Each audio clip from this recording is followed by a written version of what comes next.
Good to see you. Great to see you, Bret. So we're gonna do this on Jewish time, so wait a second or two for the Zoom to populate. Um,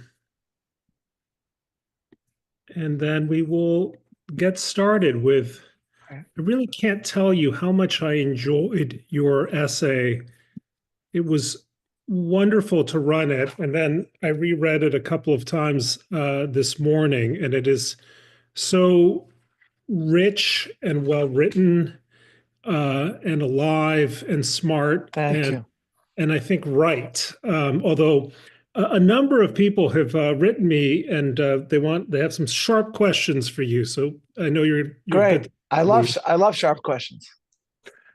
Okay, we'll give it another few Yeah. seconds. Now I'll just say this to those who are joining us. I think most of you in the audience know that we do this as much as we can with every fresh issue of SAPIR. This is our 16th volume, actually our 17th issue, because we had a special issue after October 7th.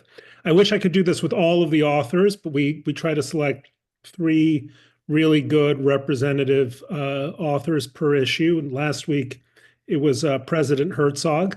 So you're a distinguished member of distinguished company here.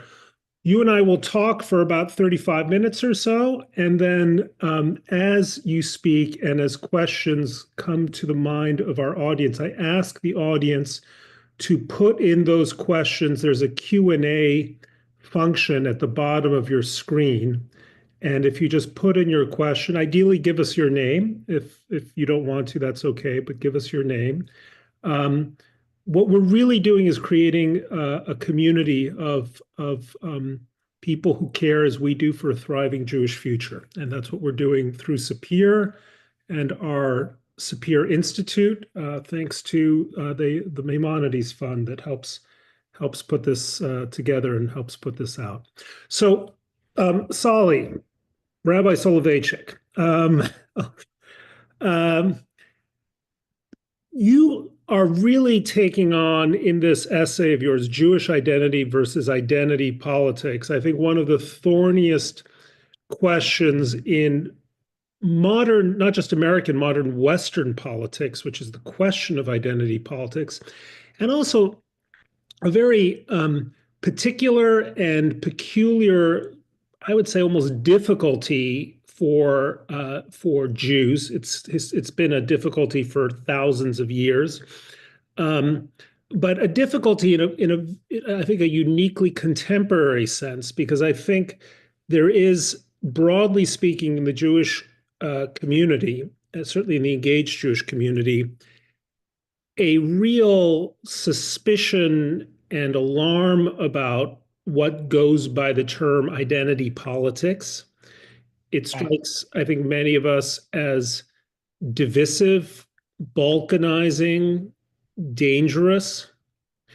And yet, of course, at the same time, we also want to express our and be remain proud of our own identity, and maintain a certain kind of separateness, if you will, a separateness while we are fully American and yet still Right. maintaining this slight apartness. And you actually refer to a passage in Genesis where Abraham beseeches his Canaanite neighbors, and he does so as a stranger and a neighbor. And I'd like you to Yeah. just unpack that thought for a moment, because I think it's such an interesting juxtaposition. Yeah. So first of all, thank you very much, Bret, and it's great to be speaking with you today. That phrase from Genesis was utilized first and foremost by my great uncle, Rabbi Joseph Soloveitchik, in writing about the Jew in the modern world. And he on the one hand, took the phrase to be an embodiment of actually what Jews, at least Jews in the diaspora, sought from the society in which they found themselves, meaning what they sought ideally, how they asked to be accepted and embraced. Abraham's phrase is, Ger v'toshav anochi imachem, I am a stranger and a neighbor among you, which Rabbi Soloveichik read as Jews saying, I seek to be fully part of your society, contributing to public affairs, to the betterment of society, while maintaining my own strangeness, my own distinctiveness. Mm-hmm. At the same time, Rabbi Soloveichik says very clearly that this dialectic, this tension, has been something that the modern Jew has been particularly bad at. He says the westernized Jew has rejected the challenge involved in what he called the double confrontation of being both universal and covenantal. He says that many Jews in modernity didn't want this. And if you think about it through Rabbi Soloveitchik's own life experience, he comes from Eastern Europe, not the shtetl, but not that far from it. Then his family was in the larger cities, a larger city as well. Then he comes to Germany in the 1920s, and if you read a book like Elon's *The Pity of It All* about Jews in Germany, you'll meet Jews all over Germany in the turn of the 20th century. All they wanted to do was to be accepted as Germans.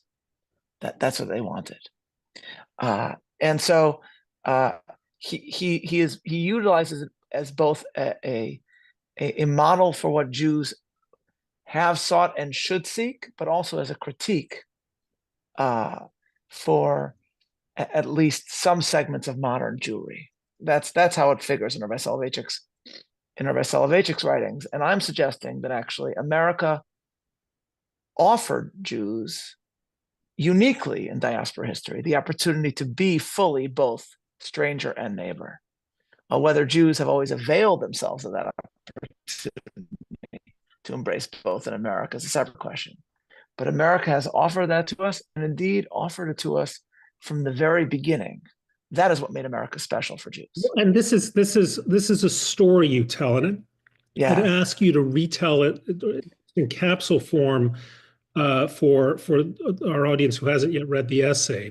It's a story of a German immigrant to Charleston, once a thriving hub of American Jewry, and I think will eventually still be a thriving hub of American Jewry, named Jonas Phillips, who petitions the Constitutional Convention, petitions, I think, George Washington directly.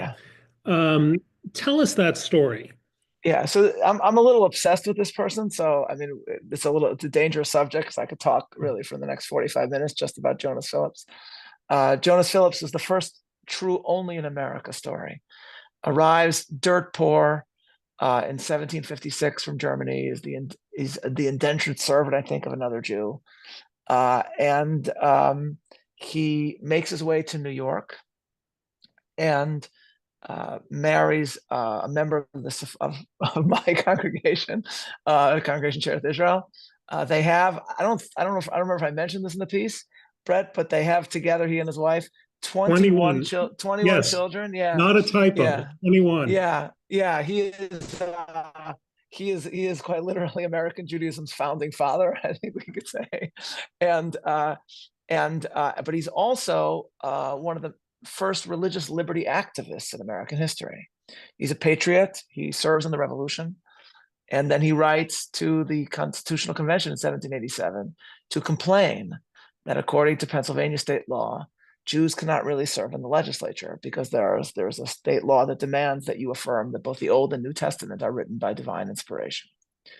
And the craziest part about the whole story, as I note in the piece, is that he dates the letter with his complaint with both the Jewish and the non-Jewish meaning and the regular date. So he writes something like 21 Elul or September 1787. 24th Elul or September 7th, 1787. Yeah, as if he's like, it's 24th Elul, but if you want the Goyish date, it's this. There are no Jews in the Constitutional Convention, and he's basically trying to make the point that even as he enters society as a patriotic American, or as he puts it in the letter, the Jews have been true and faithful Whigs, and they have fought and bled for liberty which they cannot enjoy.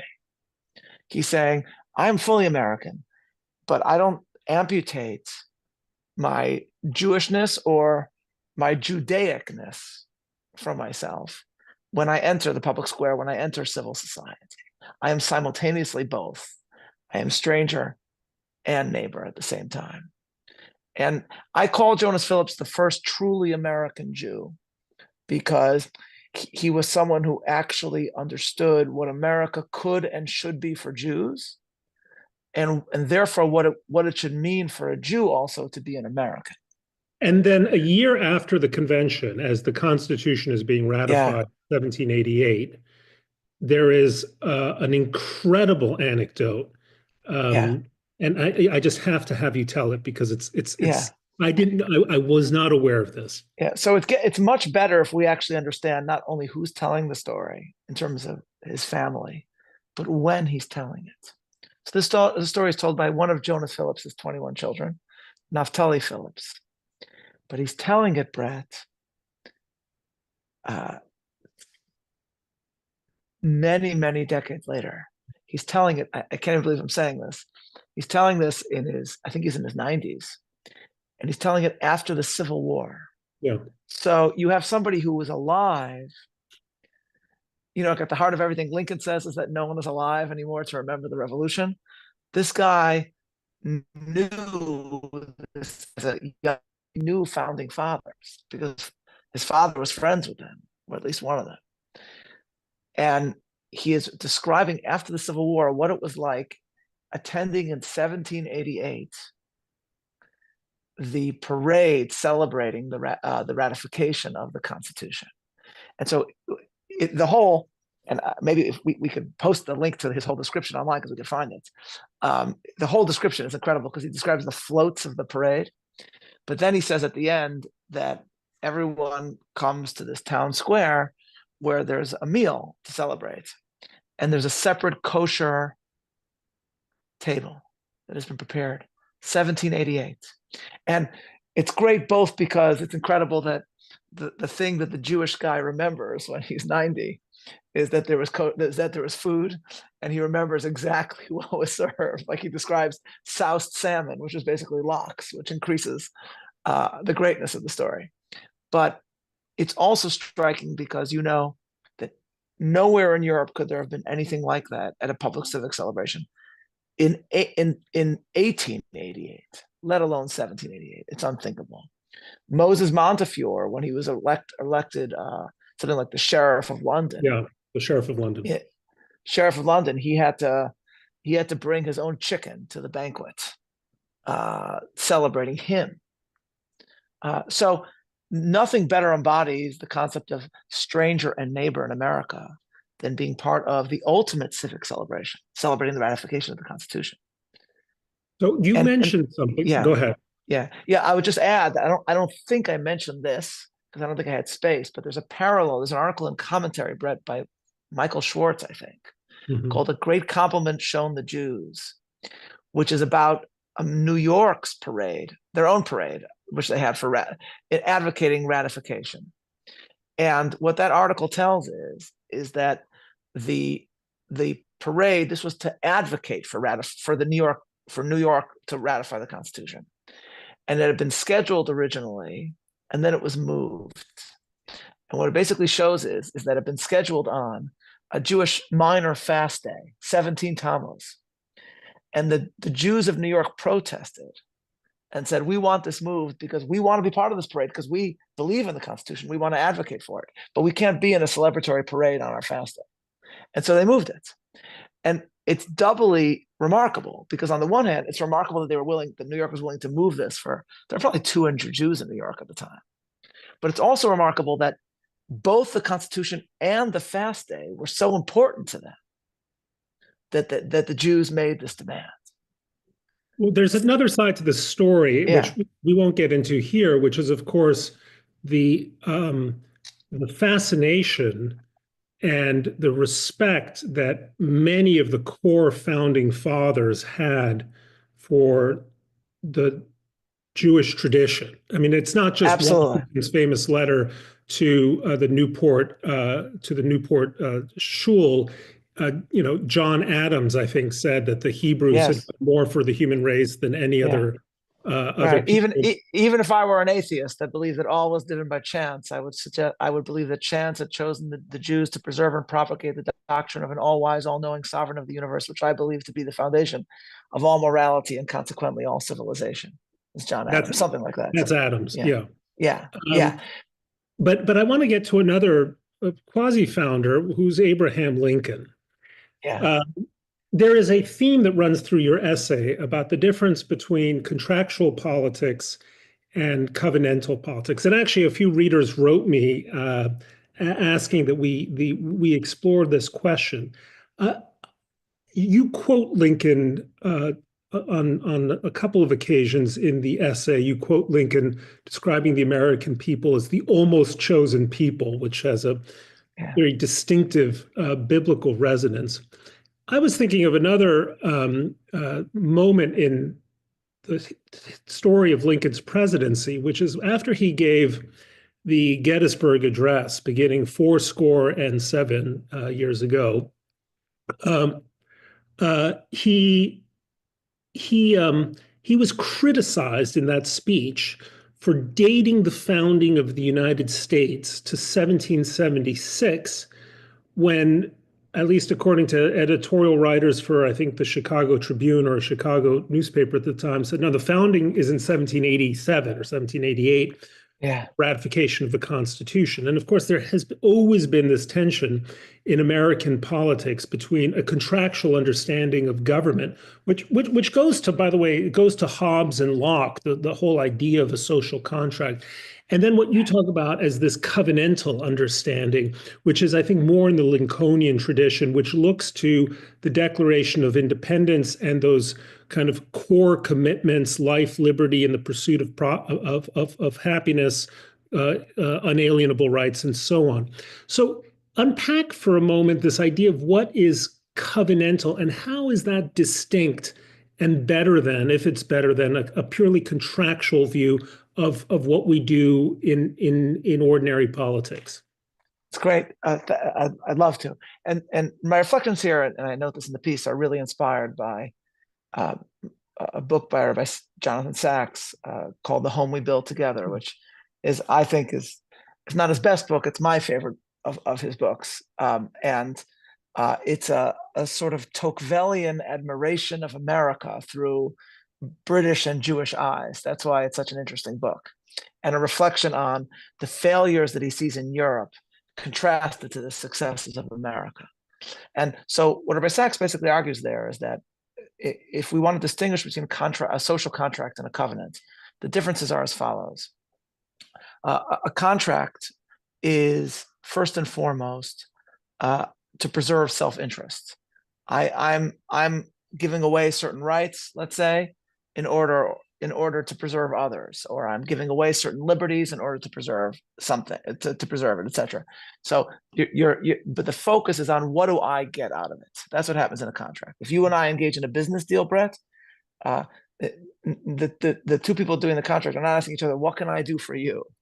It's how can I ensure that I get out of this deal what I want to get out of it. Whereas a covenant is the opposite. A covenant is that two people or many more people are seeking to join together and achieve something much larger than themselves and to become part of something much larger than themselves. So it's not about self-interest, it's about the exact opposite. A contract is secular. A covenant is biblical, and it usually involves God, either as one of the parties in the covenant, like Abraham has a covenant with God, or as the witness to the covenant, like one of the incredibly beautiful verses in the Bible is David and Jonathan's promise to each other. God will be between me and you, between my children and your children from now and forever. So a covenant involves God, which also means that because God is outside of time, a covenant more easily spans generations, right? Jefferson famously wondered. Yes, Right. Every 19. Right. Yeah, that was one of his crazier ideas, but he did wonder that, if it's the purely social contract theory, how can we keep binding generations without having, a revote on everything? Whereas Moses says, and at the end of the Torah, not only with you do I make this covenant, but with those that are here and those that are not here today. As a covenant is intergenerational, and it binds us to something that happened long ago, and we relive those events. That's what a Seder is, that we relive the events. Now, but when you, sorry, yeah, can you take this a step further? Because I'm sure, also thinking, one of the Lincoln, at least, when he was thinking of the difference between a kind of a covenantal yeah, notion in the United States and the kind of Stephen Douglas view of a yeah, contractual notion, was that a covenant also involves certain kind of fundamental moral precepts that a contract doesn't. I mean, a contract can say, well, there are these people we know as slaves, and we have an understanding that slaves are property. right, And if a sufficient number of people in the Kansas or Nebraska territories votes right, to bring in these persons, these slaves, and votes that it should be a legal institution, well, that's contractually permitted, right? That nothing in that violates the Constitution. And Lincoln's response to this is that we have an earlier founding which yeah. talks about all men at all times. Exactly. So that's the And next so point. it has Exactly. a kind of a larger dimension than simply what people vote to do at any given moment in time. So that's the next point. Exactly right. So then that brings us to the most significant difference of all, which is that a covenant is usually around a certain set of ideas, at least within a society. And America is a covenantal society. The great way Rabbi Sachs described this, I quote this all the time, is that he said that when he came as a young man to visit America for the first time, and he visited Washington, he was struck by the fact that the memorials in DC don't just have statues and images of these people, but it has the words chiseled into the wall behind them, the ideas for which they stood. So Lincoln's memorial will have this enthroned Lincoln, but it'll have the Gettysburg Address and the second inaugural. Jefferson will have Declaration of Independence, Virginia's Statue of Religious Freedom. He says, if you go to the memorial for David Lloyd George in London, it has 3 words on it, David, Lloyd, and George.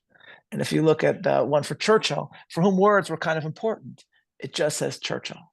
And he says, because America is a covenantal society, it's founded around a certain set of ideas. Or as he put it, America and Israel, ancient and modern, are the only cases of nations founded in explicit pursuit of an idea. That's Rabbi Sachs's content. And that's what it means for America to be a covenantal society. So now what Lincoln does is, and this is what he means by when he says that America is an almost chosen people. He says that to say that we are an almost chosen people is to say that we are a covenantal people. And that is what marks America as an exceptional people. That is why, he says, people can become Americans even if they don't descend from the revolutionaries. He says that in his famous Electric Chord speech, that anyone who comes to America and acknowledges the greatness of the ideas of the Declaration can become blood of the blood and flesh of the flesh, he says. And then, most scary, Bret, is that in America, like biblical Israel, can be punished by God when it violates its covenant.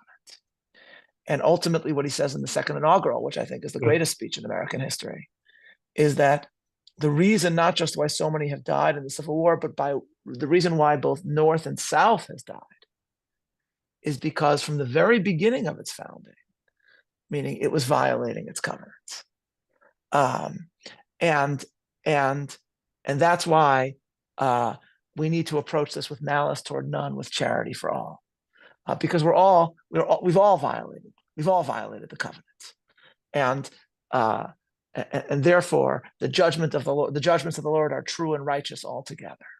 So that's at the heart of Lincoln.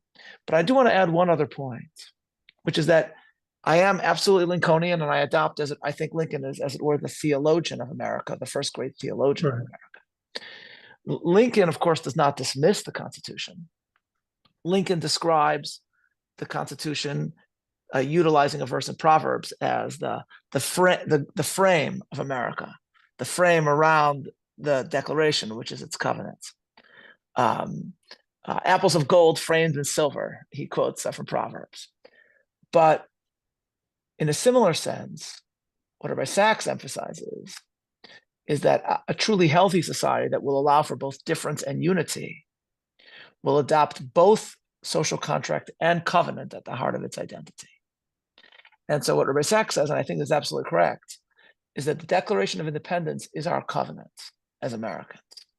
It proclaims a great idea, and it ends with a pledge of loyalty before God. With a firm reliance on divine providence, we mutually pledge to each other our lives, our fortunes, and our sacred honor.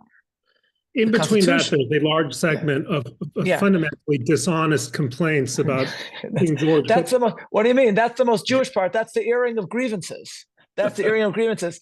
That's the part of which my friend Andrew Roberts is extremely unhappy about, and has devoted a great deal of his biography of George III to showing why it's totally unfair. But that said, it has this covenantal language. Yeah. Constitution is something very different. The genius of the Constitution is to ensure almost the opposite. It's that America is together, but not two together. The point of the Constitution is to allow for the existence of human difference. Madison's great concern in defending the Constitution was not even just democracy or rule of the majority, but almost the opposite. He was afraid of tyranny of the majority. He was afraid of collectivism.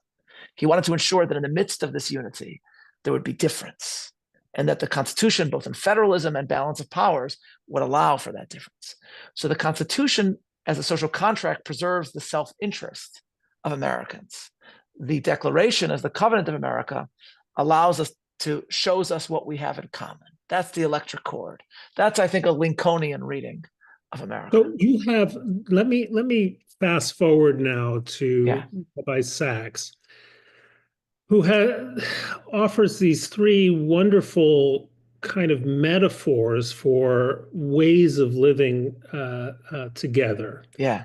One is the country manor or the country house state metaphor. Right. Society as Downton Abbey, basically, is what I call Downton Abbey, where you say in your essay, the guests are always welcome, but they're not part of the estate. Right. The second model is the hotel model, and the third model is the home model.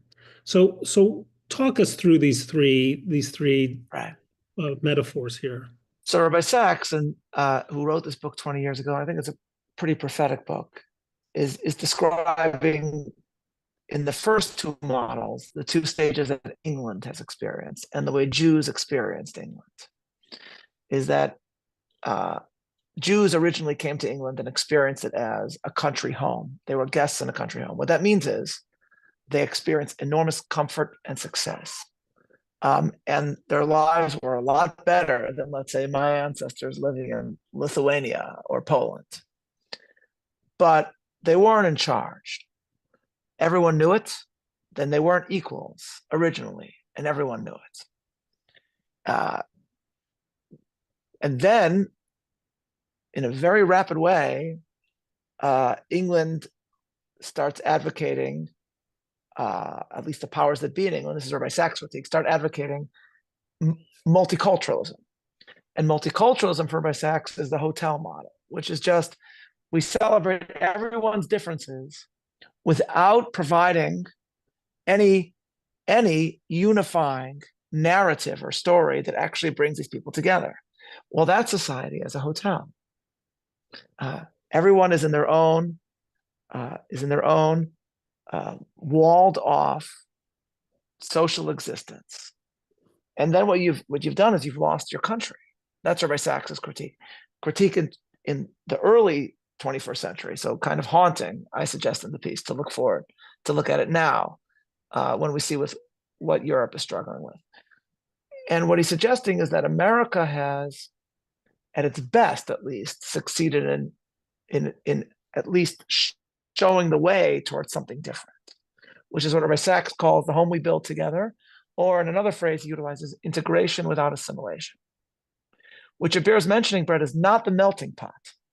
Yeah. Rabbi Sachs does not like the melting pot and has a lot to say about why that's not a model Jews should embrace. but rather Well, it well, I is, mean, you can say that one of the great challenges of this century is that with astonishingly high rates of intermarriage, especially among younger Jews, they've embraced it all too well, and it threatens the identity of the Jewish what community. Rabbi Sachs actually notes in the book is that the phrase comes from a play that is about intermarriage, Yeah. actually. So By uh, by yeah, a by Jew. Israel Zangwill, Yeah. by a British Jew. Yeah, Yeah. Israel Zangwill. Yeah, and so, but that's the sort of the deeper irony, much like Rabbi Soloveitchik's writing. Rabbi Sachs is basically hinting to the fact, I think, that just because America provided the opportunity for Jews to be fully American and fully Jewish, it doesn't mean that all American Jews have availed themselves of that gift. That's the implicit critique that's there. To be part of a home we build together, which is why sometimes you have to go back to. It's easier to find models of it in somebody like Jonas Phillips than it is to find it among Jews in the late 19th century, early 20th century. Interestingly, sometimes. But what you're describing, and I Yeah. mean, it's so thought provoking, but you know what you're talking about is that there is this opportunity for this double gift that we have as Jews to be fully Jewish and fully American, and not feel any sense that there is a conflict, maybe sometimes a tension, but never really a conflict between those two identities. But you know, it's a little bit like walking along the knife's edge of a mountain. There's a precipice on either side, and we talk a lot about the precipice of the melting pot precipice.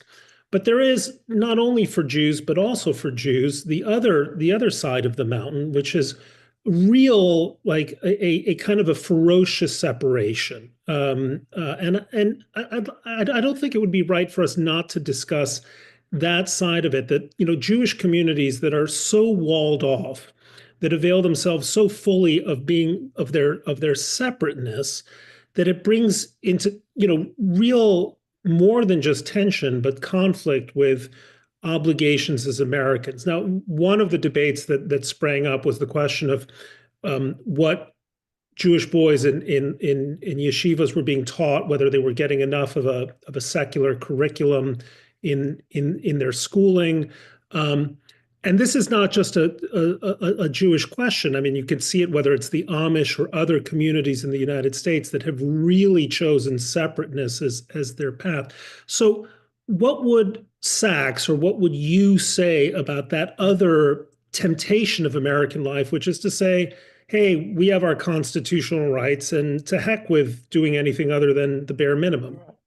So I think the answer, without focusing on any specific community, meaning, because as you noted, I think this, you can apply this to a variety of different models of different faith communities in the United States. The fact is that if a religious group wishes to exist, you mentioned the Amish as an example, that is their constitutional right. In other words, built into the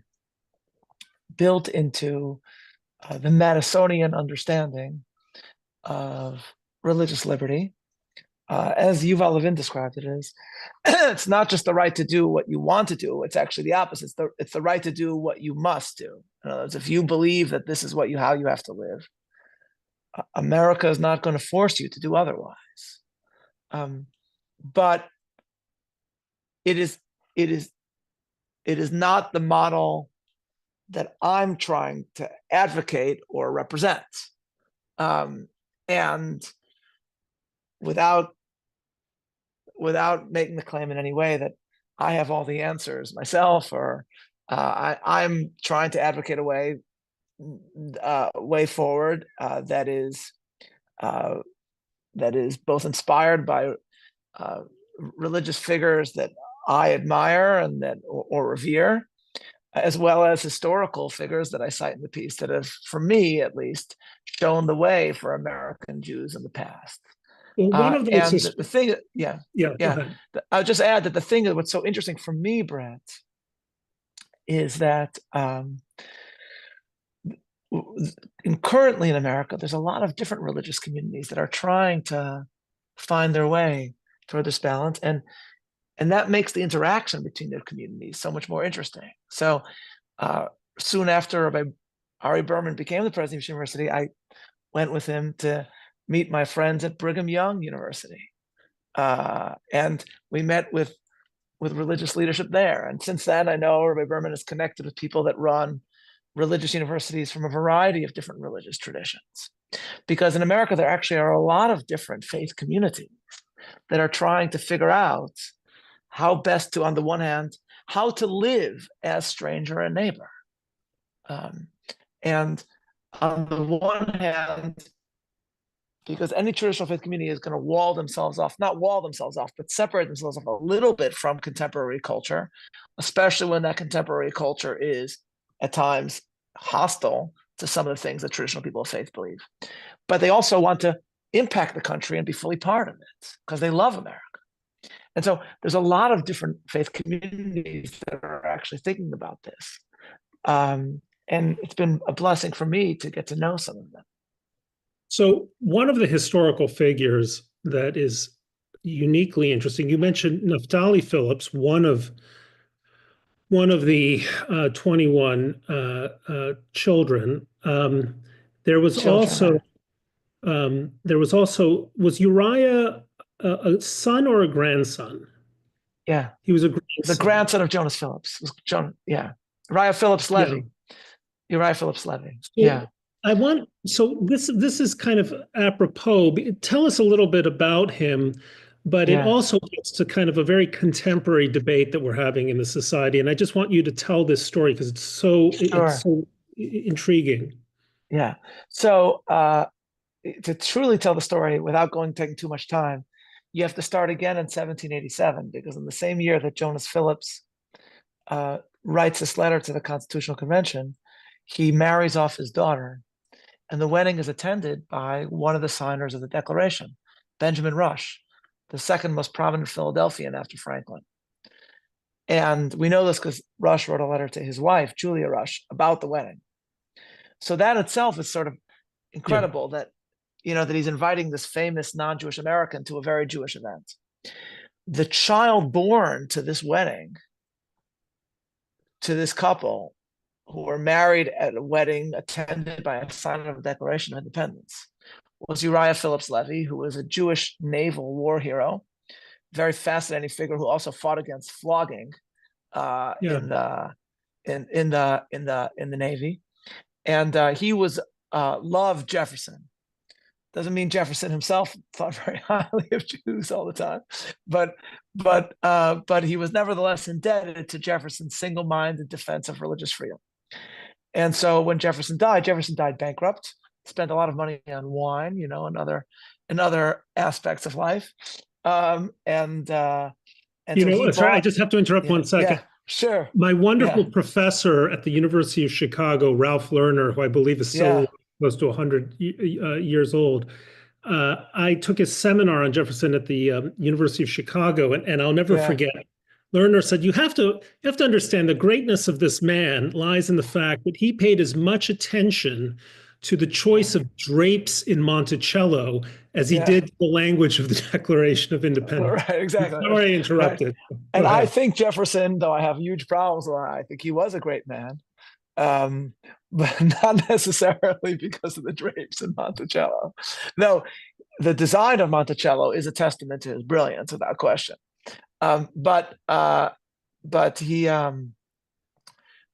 died. He dies, and Monticello is basically in ruin, and is in total economic shambles, and ultimately actual shambles. And Uriah Phillips Levy buys Monticello, goes around buying back all the stuff that had been bought at auction so he could restore it.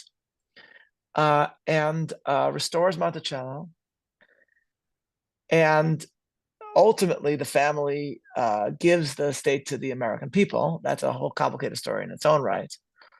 But before he does that, while he's still living there, he uh, he buries his mother there, the the bride whose wedding was attended by Benjamin Rush, so that there's a Jewish grave there with the same English and Hebrew dates with which her mother, Thomas Phillips, as it were, just like he had a double date, the grave has a double date. And there's a Jewish grave at Monticello. And the craziest part of all, Bret, is that the phrase that Abraham says, I am a stranger and a neighbor among you, he's saying that when he's seeking to bury his wife. And he's trying to explain why he needs a separate, to speak slightly anachronistically, a separate Jewish grave for his wife. And he's saying, I want to be part of your society, but I also need this separateness. So he says, I am a stranger and a neighbor and among you. Give me a heritage grave from before you so that I may bury my dead from me. And here you go to the home of the author of the Declaration of Independence. And there's a separate Jewish grave, which, by the way, I've said Kaddish at, meaning I've gone there, I've gone with other Jews on trips there, and I've said Kaddish there.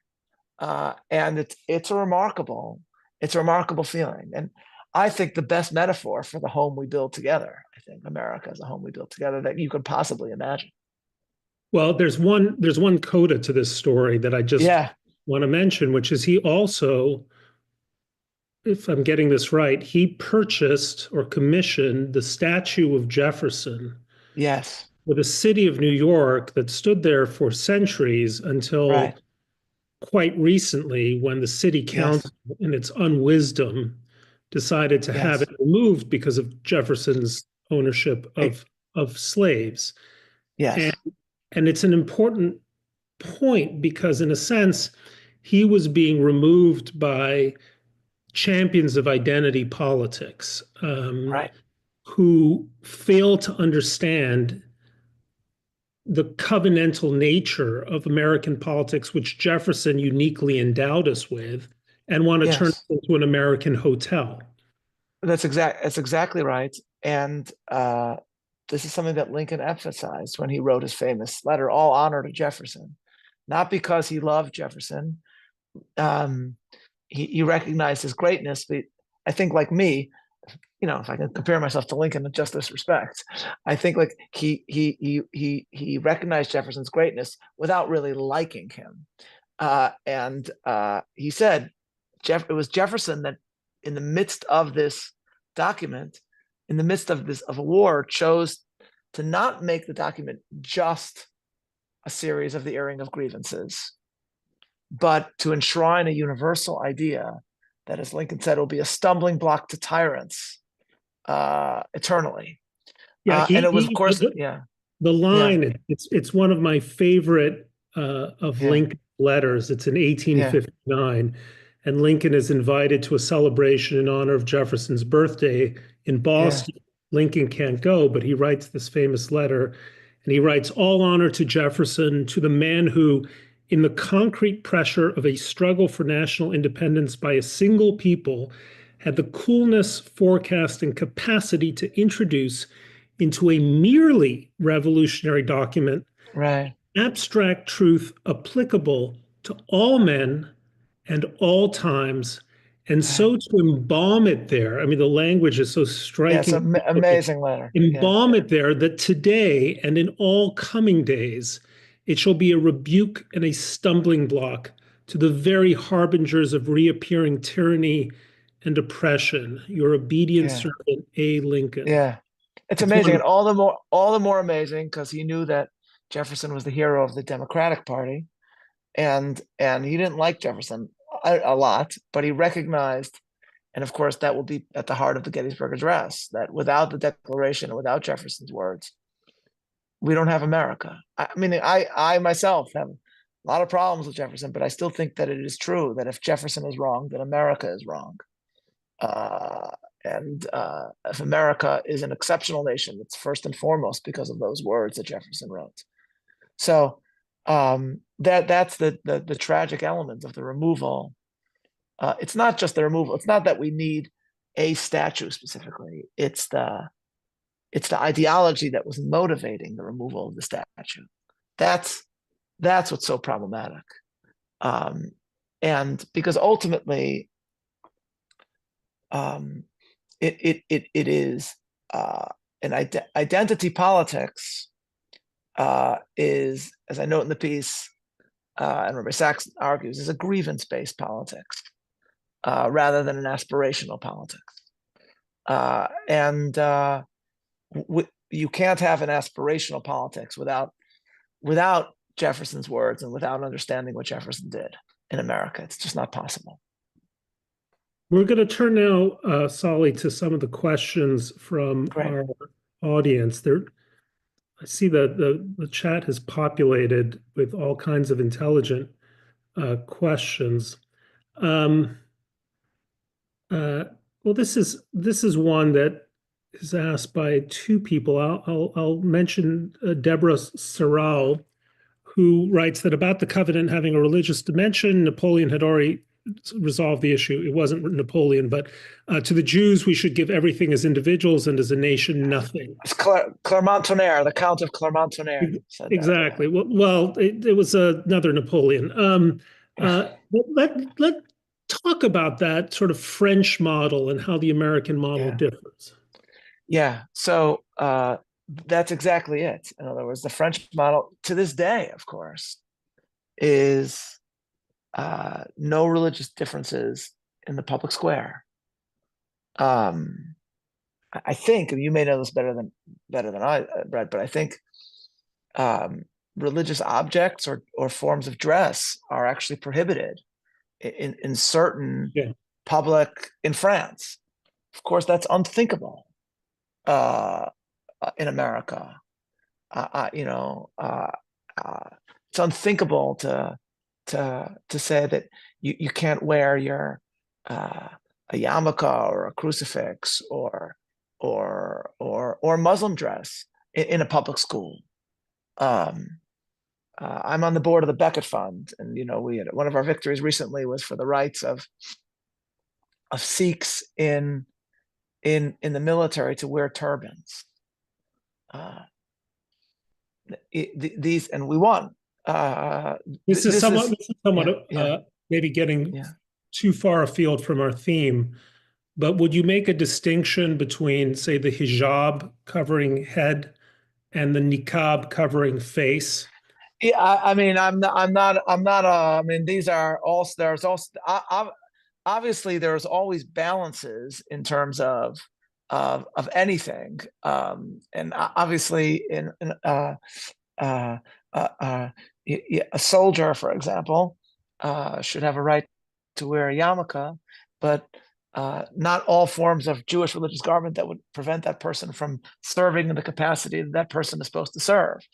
So everything has to be, without going too deeply into the question, I'll acknowledge that there's always going to be some questions that need to be balanced and balanced out.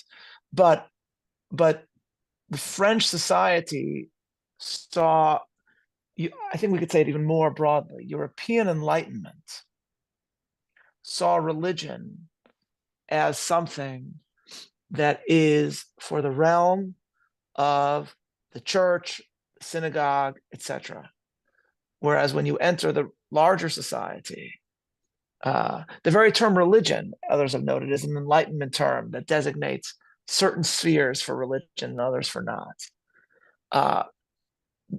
That's freedom of worship, not free exercise. Free exercise means that you continue to be the person that you are when you enter the public square. You don't check the religious aspect of yourself at the door when you enter the legislature. You don't, and that's why there are elements of European life in terms of its own approach to religious liberty, as well as its own approach to free expression, which are so foreign to the American mindset. It's fascinating if you read the Federalist Papers. At the beginning, they have a paper from they have an essay from John Jay, and John Jay is trying to make the point that the Constitution can work. He says, look, we're meant to be all together because we're all the same. We all speak the same language and we're all the same religion, which is Protestantism. That's what John Jay writes. And then you read a little bit later and you get to Federalist 10, and Madison says, actually, and he's not responding to John Jay, but he kind of makes the opposite point, which is that no, the Constitution can work because we're different, actually, and because we could simultaneously preserve our unity while preserving our differences. And that, of course, is ultimately the model that we adopt as Americans, which I think is very different than the French model. I live not far from John Jay's homestead, but it's a good thing he got sick for a number of months, so that it was mainly Hamilton and Madison. Yeah. That wasn't his role, I think. That wasn't his destined role to be author of the Federalist Papers, yes. Let me ask you a question from Leon Morris. He says, in striving to be Gerim and Toshavim, strangers and neighbors, what do you see as the chief areas in which contemporary American Jews can and must be countercultural? In your opinion, what are some of the particularistic contributions we need to be making right now to American society? Well, I think that's an outstanding question. I mean, that's a question I think about constantly. You could say a number of things. The first is, I'll go back to the point that I mentioned before about other religious communities facing the same challenges.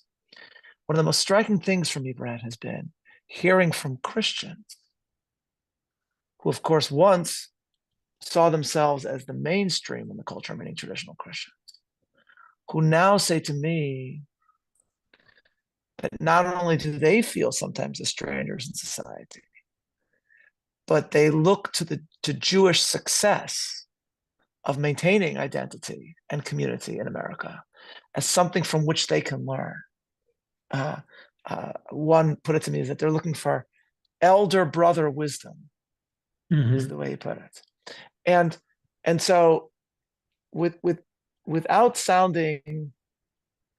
making too much of what we can do, because of course, Jews are a very tiny percentage of America, and those that are focused on Jewish identity are even less. But I actually think that the countercultural thing we could do is to teach, or at least help, others to be both Americans and counterculture, and counterculturally you to their own faith. And we can learn from each other, and we can also build bridges and learn from each other as to how we can do that. And maybe that makes too much of what Jews can accomplish in America, but it's something that struck me only because questions about it or comments about it have come from other people of different faith. So I think that may be something that we can do now, to advocate and to make the case for an America in which people of many different communities can be strangers and neighbors. And in an interesting way, that will make us better neighbors with them. That's how I kind of think of the role that patriotic religious Jews can play in America today. I'm going to just briefly answer a question from Shlomo Gewirtz. To me, Bret, you identify as a proud Jew, clearly, but do you consider yourself privileged to be a member of the chosen people? I'm only mentioning this because our next issue is about chosenness, a complicated and fascinating theme. So I'm only saying to Shlomo to stay tuned for an answer.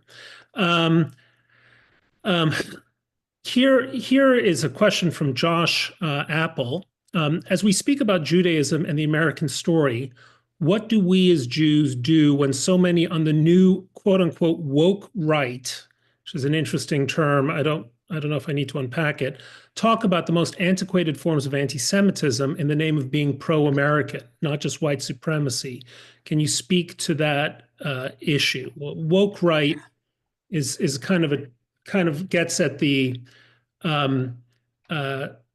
highly ideological side of the right that sees America as essentially a white Christian nation in which other people are fundamentally guests who need to respect not only constitutional norms, but kind of fundamental cultural norms.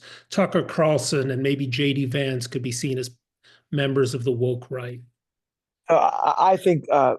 Vance and Tucker Carlson are very different people. I will speak about Tucker Carlson specifically, and I'm addressing Mr. Carlson, not to Vance. Okay. But I think Carlson is an important question. But I actually think, therefore, that the description that was put forward is actually, I would dissent with the description of the perspective. In other words, actually, the anti-Semitism that is being put forward, or I think we could say platformed by someone like Carlson, is actually anti-American. Now, let me explain briefly what I mean by that. In diagnosing where we see resurgent anti-Semitism.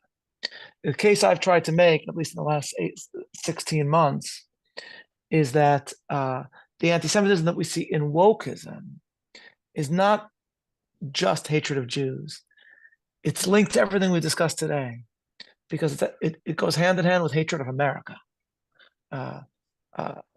There is an instinctive understanding that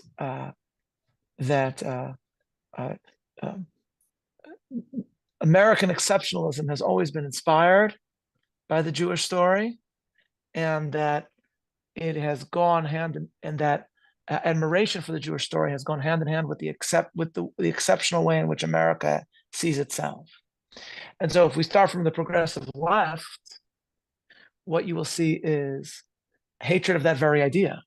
They're trying to make the case that America, the woke progressive left, is trying to make the case that America is not an exceptional country, that it never was, that it was founded in evil. That's the essence of the 1619 Project.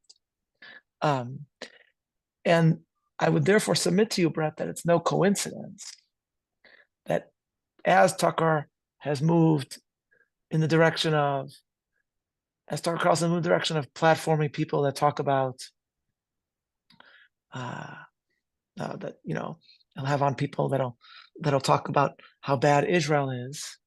We'll also hear from him about how America was evil in World War II.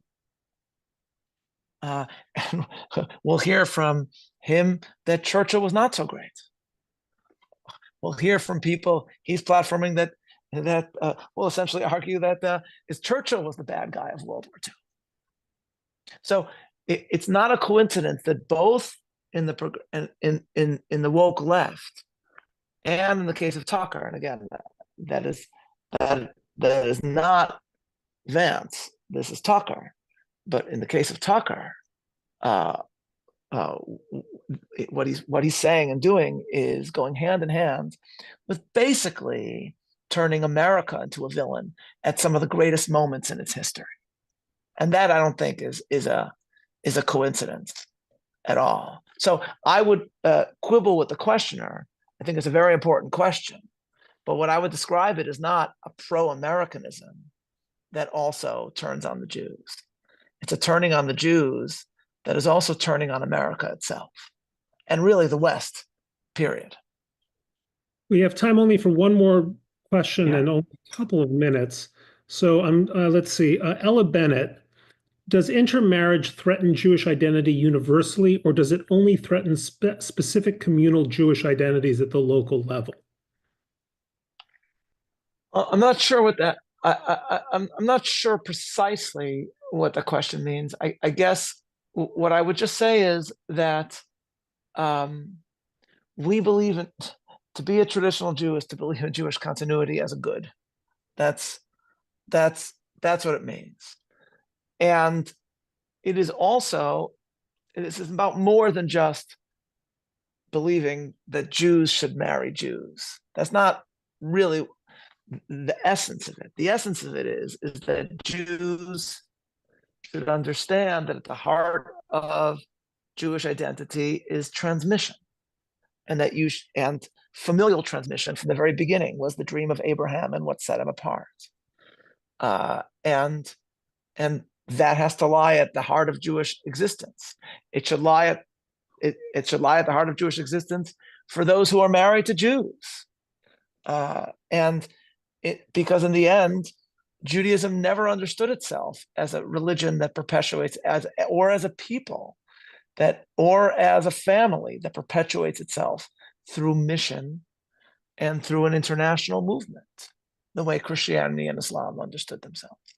It understood itself as, from the very beginning, God says, "For I have known him," about Abraham, "for he will command his children and household after him to perform the ways of God, to do truth and justice, and or to do righteousness and justice."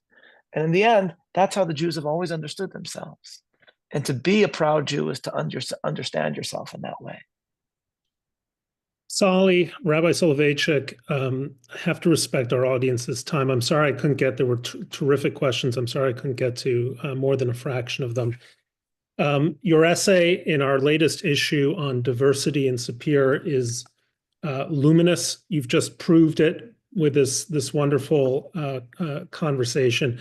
I'm grateful to you as ever, and I'm even more grateful to the audience that we have, the community that we're building through SAPIR, of people who really care for a thriving Jewish future. So thank you for spending the last hour with us.